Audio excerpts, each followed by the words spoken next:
Olá, seja bem-vindo. Chegamos à 10ª entrevista com os candidatos à Prefeitura de São Paulo. Hoje vamos ouvir as propostas de Arthur Duval, Mamãe Falei, do Patriota. Lembrando que com esta entrevista completamos a série com os 10 candidatos de partidos que têm ao menos 5 representantes no Congresso. Ao meu lado também para entrevistar o candidato, o meu colega Fábio Diamante. Esta entrevista com 20 minutos de duração é transmitida simultaneamente pelo site SBT News e pelos perfis do SBT News e do SBT Jornalismo no YouTube, no Facebook e no Twitter. Você, internauta, pode participar mandando sua pergunta para a hashtag SBT News Eleições. Candidato Arthur Duval, boa tarde, bem-vindo. Boa tarde, candidato. Boa tarde, obrigado pelo convite. Ok, vamos então à primeira pergunta. Candidato, eu vou pedir para o senhor se apresentar para aqueles que ainda não conhecem o senhor. O senhor é deputado estadual, o senhor se formou em engenharia, é isso? Na verdade, meu nome é Arthur Duval, eu sou conhecido como Mamãe Falei por causa do meu canal de política no YouTube, com esse nome, né? Eu criei o canal Mamãe Falei, que é o maior canal de política do YouTube, e eu venho da iniciativa privada, diferente dos meus concorrentes. Eu não sou alguém que vem da bolha política, eu venho da vida real. Eu sou empresário, sou sucateiro, morei aqui na Zona Leste de São Paulo, nasci aqui, morei minha vida inteira, cresci aqui, trabalhei aqui e venho justamente para fazer diferente. Criei o meu canal em 2016, fui eleito em 2018 o segundo deputado mais votado do estado, sem usar um centavo do dinheiro de imposto, sem usar o fundo eleitoral. Eu abri mão desse recurso em 2018, sou o único candidato que nessa eleição também abri mão desse recurso e como deputado eu abri mão de todas as mamatas dos políticos, auxílio moradia, carro oficial, motorista, uso zero de verba de gabinete, portanto eu mostro ali pelo exemplo ao que a gente veio. Candidato, o senhor se formou em engenharia química, é isso? Na verdade, não. Eu saí no último ano de engenharia e me formei em gestão. Ah, o senhor é formado em gestão, ok. E o senhor hoje trabalha, paralelamente ao mandato, o senhor tem empresas? Isso, na verdade, como eu te falei, eu venho da iniciativa privada, já tive 8 CNPJs, né? Fiz patrimônio, ganhei dinheiro, sou bem sucedido na iniciativa privada. Resolvi abrir o meu canal de YouTube depois que a Dilma ganhou em 2014, eu fiquei muito bravo, inclusive, com essa situação. Resolvi fazer alguma coisa diferente, abri meu canal no YouTube e o meu canal cresceu, né? Eu falando, um cidadão comum, falando de política, mostrando toda a sua indignação. Fui às ruas, mostrei muito o que a gente fazia, o que tinha ali em manifestações muitas vezes das pessoas que não sabiam o que estavam fazendo ali. Disputei a eleição em 2018 e entrei como segundo deputado estadual mais votado. A partir dali, como eu te falei, eu dou exemplo, eu faço diferente de todos os outros políticos, corto essas mamatas que os políticos gostam e disputo a minha eleição agora para a prefeitura sem um centavo de dinheiro público. Candidato, o senhor fala logo no início do seu programa de governo, para justificar a sua candidatura, eu vou ler aqui um pedaço. O senhor diz, abre aspas, pela percepção geral de que viver em São Paulo tornou-se um desprazer, um sofrimento. É isso mesmo, candidato? É um desprazer? O senhor sente esse desprazer? É para o senhor também?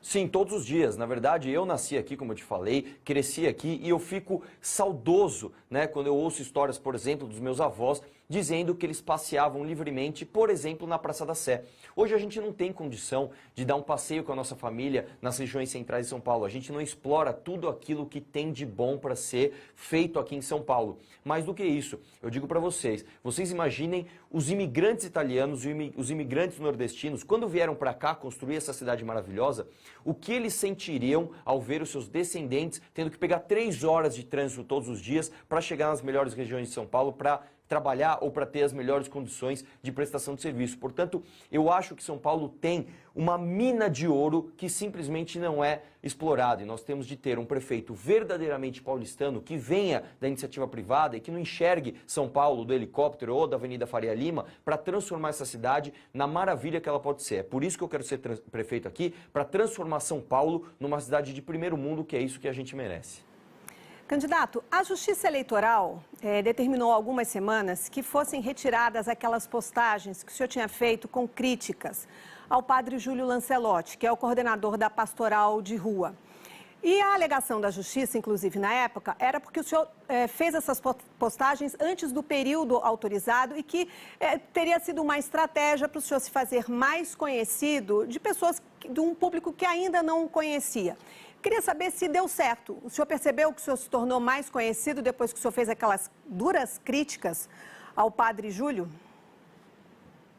Na verdade, o que eu acho que acontece é que eu sou o candidato com a maior campanha web dessa eleição. Eu não preciso entrar em polêmica rasa para ser mais conhecido. O que acontece, de fato, é que aqui a atuação do Júlio Lancelotti, infelizmente, aumenta o número de pessoas em situação de rua e qualquer pessoa que viva São Paulo, que conheça a cidade, quando passar ali pelo Cambuci, quando passar pela Praça da Sé, quando passar por essas regiões centrais e ver o lixo que isso se tornou, são pessoas estupradas a céu aberto, são pessoas usando droga, crianças sendo aliciadas pelo crime organizado, aos olhos de todo mundo ali.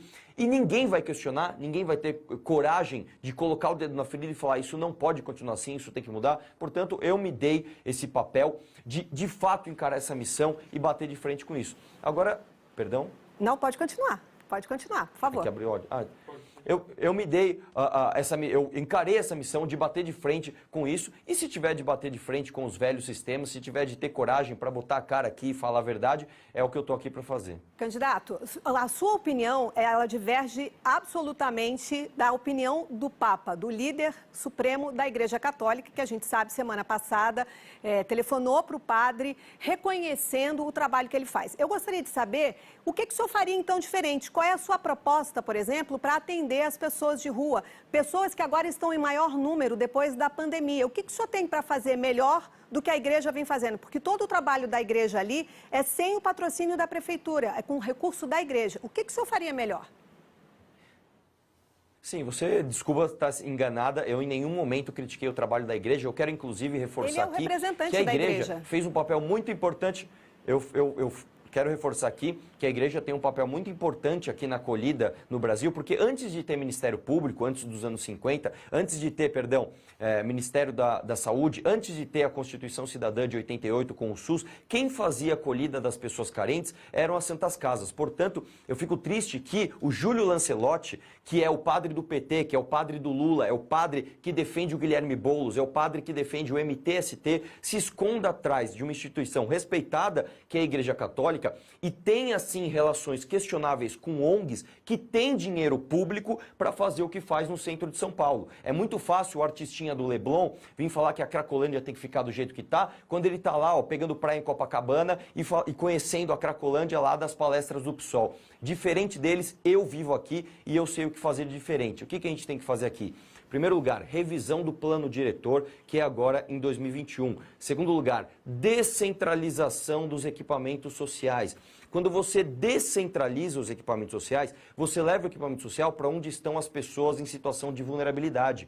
Quando você centraliza os equipamentos sociais, você quebra os laços afetivos dessas pessoas com os seus amigos de infância, com os seus professores, com os seus familiares e jogam eles ali na Rua Helvétia para eles serem utilizados como escudo humano para traficante de droga conseguir fazer o que faz ali. Eles dão rojões para essas pessoas em situação de vulnerabilidade para atacar na polícia. E aí o Júlio Lancelotti vai lá e aplaude isso daí. Eu não faço isso não. Diferente do Bruno Covas, que inclusive impediu a GCM de dar mata-leão em ladrão, tá? Porque o Bruno Covas, ele é refém de políticas ideológicas. Eu acredito na força da polícia, eu acredito sim em descentralização de equipamento social, revisão de plano diretor e uso das forças policiais para identificação e captura de traficantes de drogas aqui em São Paulo.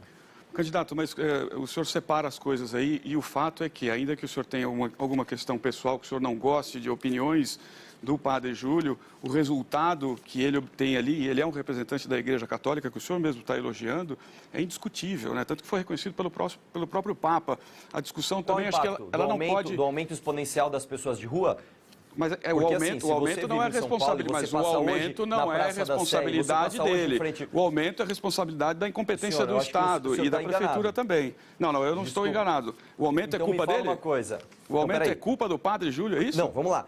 Se você passa na Praça da República hoje, se você passa na Praça da Sé, se você vai em frente ao Largo São Francisco, você acha que aquilo é uma boa política pública? Agora, quando eu questiono, aí não, eu é que estou sendo o malvadão, eu não posso questionar, eu tenho que ver aquelas pessoas sendo tratadas como cachorros para o padre sair ali como capa de revista? Mas a política pública não é feita por ele, a política pública é feita pelo governador do estado, pelo prefeito. Mas são as políticas públicas que ele apoia. Quando eu questiono as ONGs, ele vai lá defender. Ele foi lá defender a Craco Resiste. Ele foi defender uma ONG, né? Uma ONG, um movimento que quer que as pessoas continuem sendo usuárias de crack. Olha a que nível nós chegamos. Então, se precisar aqui pagar de malvadão no SBT para falar a verdade, é o que eu vou fazer sim. Inclusive, deixo aqui uma crítica aos senhores que abriram mão do debate, tá? Do exercício da democracia da maior cidade aqui do Hemisfério Sul para passar futebol e programa dominical. Agora, por que não chama a gente para o debate?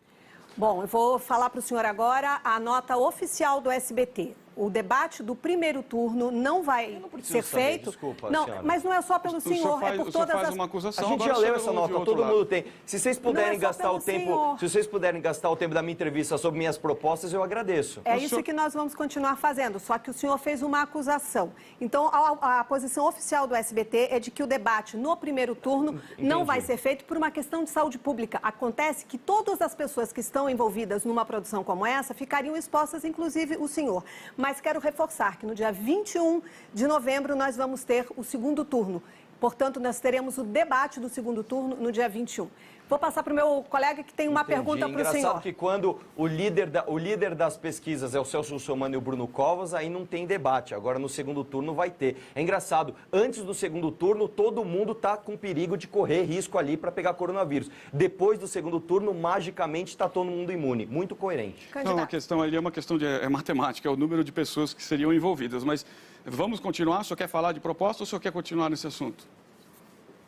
Podemos continuar? Por favor, proposta. Então vamos lá. Eu queria falar de uma proposta que o senhor tem, que é a redução do número de secretarias, de 26 para 10. Explica para a gente como isso aconteceria na prática. A sua ideia é unir secretarias de porte, bastante importantes. O senhor não acha que o senhor pode criar aí um monstro de administração? Não ficaria mais difícil quando o senhor junta grandes assuntos numa pasta só? E se o senhor puder completar para mim... Os servidores públicos, no caso, haveria um enxugamento? Isso também teria esse fim? Com certeza. Na verdade, um monstro administrativo é o que nós temos hoje. Um prefeito que delega não só cargos em secretarias, mas cargos em subprefeituras para ter o maior tempo de TV. Eu até questiono o telespectador aqui, ou a pessoa que está me assistindo via internet. Me fala uma coisa, você acha que é uma coincidência que o prefeito Bruno Covas tem o maior tempo de TV e o maior fundo eleitoral para gastar? Você acha que é uma coincidência que a subprefeitura do teu bairro não funcione, porque quem está lá de subprefeito não é indicado tecnicamente, mas é indicado politicamente? Você acha que é uma coincidência que com o tanto de secretarias que nós temos, a gente tem que pagar tanto imposto para tantos burocratas com uma caneta tomarem decisões tão erradas? Eu vou dizer para você, eu não preciso de 20 e tantas secretarias para falar que o Bruno Covas é um completo atrapalhado, que quando teve enchente aqui em São Paulo, ele estava em Ibiza pegando balada, que quando a gente estava sofrendo com a pandemia aqui no auge da crise sanitária, ele travou cruzamentos em São Paulo, ele criou um rodízio dia sim, dia não, ele deu um hospital da periferia de São Paulo para um condenado do mensalão, que é o Cândido Vacarezza do PT. E eu, que venho da vida real, venho da iniciativa privada, sei que quando você precisa de eficiência, você enxuga e você consegue gerir com muito mais inteligência e respeito ao dinheiro público.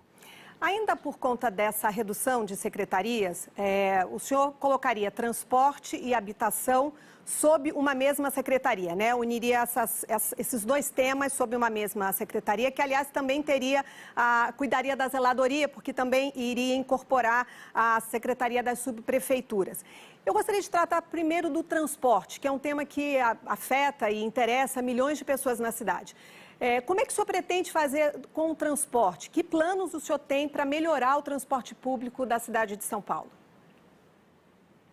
Olha, eu peço perdão, inclusive, pela palavra forte, mas o que nós temos aqui em São Paulo é, de fato, uma máfia dos transportes. Não tem outro nome, não. É máfia dos transportes controlada pelo crime organizado. Não é à toa que durante décadas, as mesmas famílias te cobrem R$ 4,40, um absurdo no preço da passagem, e ainda levem mais de 3 bilhões de reais como subsídio pago com o teu imposto. Portanto, só tem um jeito da gente resolver o problema de transporte aqui em São Paulo. É rever esses contratos com essas velhas máfias, separar o risco de capital do risco de operação. Esse é um assunto um pouco mais técnico que eu explico na minha rede social, mamãefalei.com.br, tá? E trazer toda a inovação tecnológica aqui em São Paulo. Hoje nós vimos, depois da pandemia, a importância da tecnologia, a importância dos aplicativos de transporte, a importância dos aplicativos de entrega.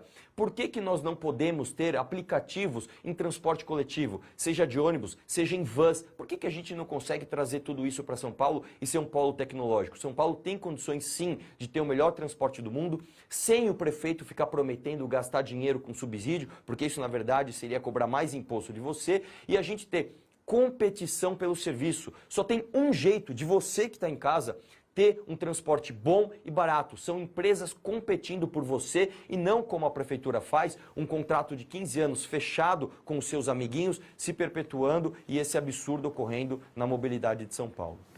Perfeito. Vamos falar de educação, candidato. Primeiro, eu queria... O senhor propõe, inclusive, uma mudança de nome, Secretaria de Ensino.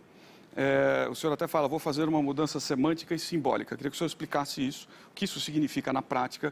E vamos imaginar o senhor eleito prefeito 2021, a escola pública volta para as aulas presenciais 100% sob o seu comando. Como é que o senhor trataria com esse problema agora?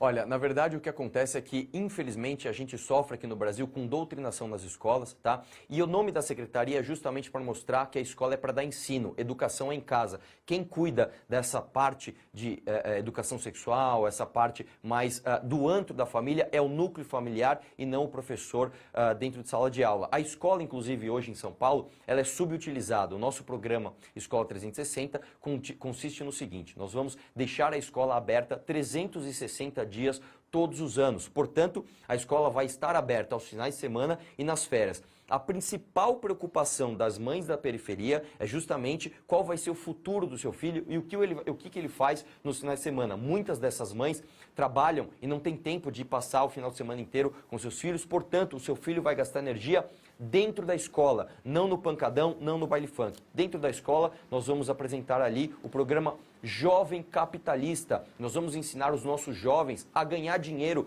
que é a vocação de São Paulo. Nós vamos trazer aulas de reforço, atividades esportivas, aulas de educação financeira, aulas de atividades extracurriculares, por exemplo, aulas de cidadania, aulas de direito. Por que a gente hoje na escola não aprende o que faz um vereador? Por que a gente não aprende o que faz um deputado? Para a gente ficar sempre refém dos mesmos? Não. Dentro do programa Jovem Capitalista, o seu filho vai aprender a ser independente e ter de fato condições de competir de igual para igual com o filho do colégio particular. Eu queria que o senhor falasse me surgiu uma dúvida aqui, o senhor falou da importância da questão da família, que existem questões que são só a família, educação sexual, etc. E nos casos que não são poucos, em São Paulo e no país, de crianças que têm sérios problemas no seio familiar. A escola lava as mãos, o Estado lava as mãos para essas crianças, de jeito não nenhum. há solução. Então, quem ensinaria, por exemplo, educação sexual de uma criança que tem sérios problemas no seio familiar? O Estado não? De jeito nenhum. Na verdade, o principal papel referente à educação é do prefeito. A Constituição reserva ao prefeito o papel mais bonito em relação à educação. O primeiro contato que o jovem, o cidadão, tem com a educação é no município, né? O prefeito ele é responsável pela educação do seu filho de antes de 1 ano de idade até ele entrar no colegial. Portanto, a escola vai atuar assim, mas não de forma doutrinatória, né? Como eu falei, a escola ela tem que ensinar português, ela tem que ensinar matemática e não ficar o seu filho nas mãos de um professor de história doutrinando ele em sala de aula. Candidato, a gente está no finzinho, eu queria fazer algumas perguntas também sobre posições suas. É importante também o eleitor conhecer o perfil do candidato. Qual o seu posicionamento sobre o aborto? Nós tivemos casos recentes, e isso é uma realidade no país, de crianças que são violentadas e engravidam porque foram violentadas. Um caso como esse, por exemplo, o senhor continua sendo contra a criança de 10 anos é obrigada a ficar grávida e ter um filho, é isso? Não, são situações diferentes, né? A nossa legislação atual, eu acredito que esteja muito boa. Em casos de estupro, em casos excepcionais, você tem ali o caso sendo tratado de forma à parte, mas sou contra a legalização do aborto. Casamento entre pessoas do mesmo sexo, qual é a sua opinião? Totalmente a favor. Eu acho que as instituições têm que ser independentes para atuarem da forma que preferirem. Eu não acredito, por força de lei, que o casamento entre duas pessoas deva ser impedido por elas serem do mesmo sexo e nem obrigado por elas serem ali, por elas respeitarem alguma doutrina de alguma instituição. A adoção de crianças por casais homossexuais. O senhor é contra ou é a favor? A favor, a favor. Ou seja, o senhor é um liberal do ponto de vista econômico, mas um conservador em alguns aspectos nessa pauta de costumes, é isso? Não, eu fujo desse rótulo. Eu acho que quando você se baseia em rótulos para disputar a maior eleição municipal do país, você fica raso. Eu acho que a gente tem que sair um pouco dessa caixa de bombom, né? De você ter que comprar todos os bombons da mesma caixa, comprar tudo que vem junto com aquele rótulo e você ter as suas ideias próprias. As minhas ideias são essas. Última pergunta, a gente está no limite. O senhor, quando o senhor entra em embate com seus adversários, o senhor entende que todos são de esquerda praticamente ali. O senhor acha mesmo que Bruno Covas, do PSDB, ele é de esquerda? Sim, os secretários dele são do PSOL. Ele impediu a Guarda Metropolitana de usar mata-leão. Se isso não for uma política ideológica de esquerda, eu não sei mais o que é. Agora, com todo respeito, em nenhum momento eu disse que todo mundo que bate de frente comigo é de esquerda, de jeito nenhum. Nem eu disse isso. Eu disse que o senhor, em alguns momentos, quando o senhor entra em embate com os seus adversários, o senhor costuma chamá-los de esquerdistas. Exato. Nem eu disse isso também. Bom, candidato, nós chegamos aos 20 minutos. Discordo também. Em nenhum momento eu fiz isso agora, por exemplo. Ok, bom, chegamos aos 20 minutos e é o tempo padrão para todos os candidatos. O senhor foi o último, então não podemos aumentar o seu tempo, porque os outros também reclamariam. Eu pediria, então, que o senhor fizesse as suas considerações finais. Por favor. Tá bom, eu queria agradecer o espaço, fico muito triste pelo nível da entrevista e mais do que isso, eu fico muito triste, inclusive, por esta emissora aqui cancelar os debates tão importantes para a democracia no município de São Paulo. Eu peço para que todo mundo que queira saber mais de proposta, que queira de fato falar cidade, discutir São Paulo, conheça as minhas propostas na rede social, mamãefalei.com.br e me acompanhe nos outros debates que nós teremos. Muito obrigado. A gente agradece, candidato, mas cabe lembrar também que o nível da entrevista depende também do entrevistado. É isso aí. Bom, e lembrando que debate para o segundo turno no dia 21 de novembro aqui no SBT. Com essa entrevista, que está disponível no SBT News, nós encerramos a série com os candidatos à Prefeitura de São Paulo. Esta semana, o SBT também entrevista os candidatos à Prefeitura do Rio de Janeiro. Eduardo Paes, do DEM, foi o primeiro entrevistado. E a íntegra você pode assistir no SBT News. Amanhã será a vez de Marcelo Crivella, do Republicanos, às 2h30 da tarde. Acompanhe e muito obrigada.